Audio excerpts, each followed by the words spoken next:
If you're still zooming into your photos at 100% to check for sharpness, then you're looking at the wrong thing.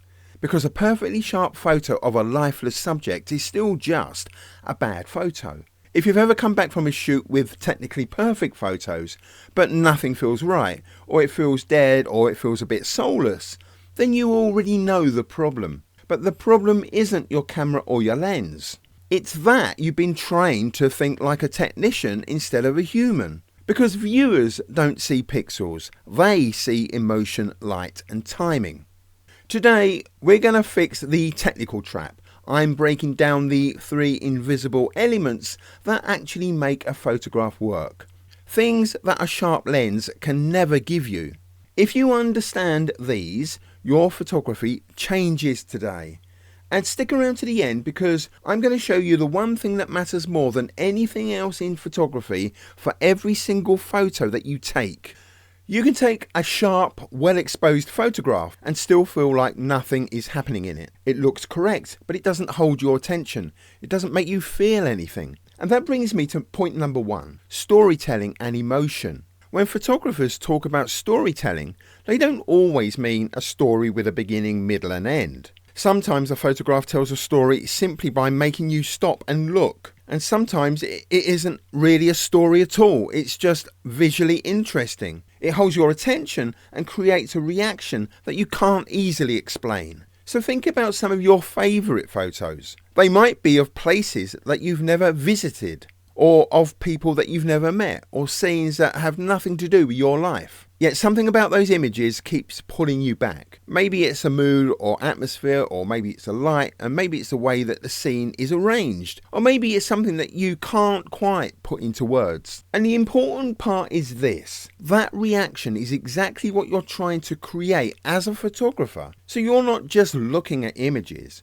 you're comparing them to what you want to be able to do yourself. And that gap between what you see and what you can currently create, that's where the motivation comes from.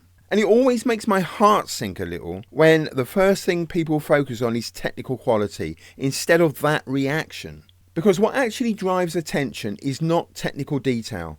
It's things like curiosity, fascination, wonder, nostalgia, and a sense of connection. And none of that has to do with sharpness. Nobody is zooming into corners. Nobody is checking lens performance. They're responding to the image itself. And that's why storytelling and emotion matter more than sharpness. Because people don't remember photographs for how technically perfect they are. They remember them for how they made them feel. You know those moments where everything looks right in front of you, but the photograph comes out looking surprisingly disappointing. You know, there's nothing wrong with the subject, there's nothing wrong with the camera, but it's missing one ingredient, and that is light. And that brings me to point number 2, light and shadow. I know it's obvious to say it, but light is one of the most important elements in photography, because it controls how everything in the frame looks and feels. It shapes mood, it defines texture, and it creates depth through shadow. And the same scene can look completely ordinary in flat light, and completely compelling in directional or atmospheric light. And that is why light and how you use it matters more than technical perfection. Different scenes demand different lights. Some work best with soft, diffused light and gentle shadows, and others rely on hard light, strong contrast and deep shadows. And both can work, but they do need to be understood, and they need to be used deliberately. And when the light matches the scene, even simple subjects become visually powerful. Soft light can simplify a frame and reduce distraction. Hard light can create structure, contrast and drama. Golden hour light can add warmth and emotional weight. But none of this comes from gear. It comes from awareness, from learning to recognize what the light is doing before you even raise the camera to your eye. And this is where many photographers go wrong. And that awareness thing is so important. So if you're interested in developing that way of seeing rather than just learning camera settings, then I've linked a few related videos down in the description that go into this in much more depth. So anyway, it's not that beginners or struggling photographers lack camera skill. It's just that they're not paying attention to how the light is shaping the scene in front of them. You can't fix bad light with sharpness, and you can't replace good light with better equipment. And that's why light and shadow matter much more than sharpness.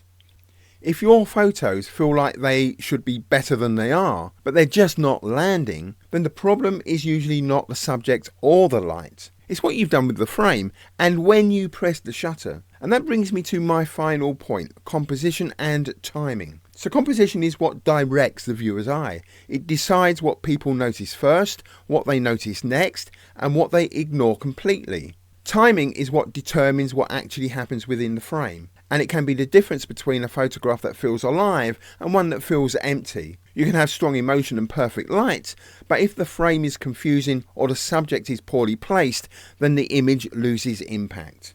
The viewer should never have to search for what matters, and timing matters just as much. In landscape photography, it might be the moment the light breaks through the clouds. In travel photography, it might be a person entering the frame. In other situations, it might be a wave breaking or a shadow appearing or a brief change in the atmosphere.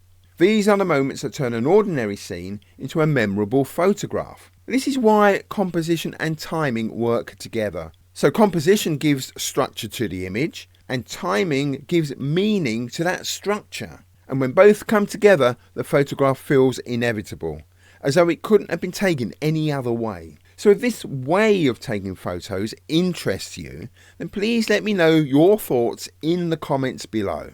And so anyway, this is where sharpness becomes irrelevant again. A perfectly sharp image of the wrong moment or a confusing composition is still a weak photo. But a well-seen moment with clear structure and strong timing will always hold attention regardless of technical perfection. And that's why composition and timing matter more than sharpness. If you'd like to explore these ideas further, you'll find links below to my newsletter, my video course and my complete composition ebook. They all focus on one thing, helping you to create stronger photographs through instinctive composition rather than relying on grids and rules. So when you step back, it's absolutely clear. It's not sharpness that makes a photo work, or any other technical aspect.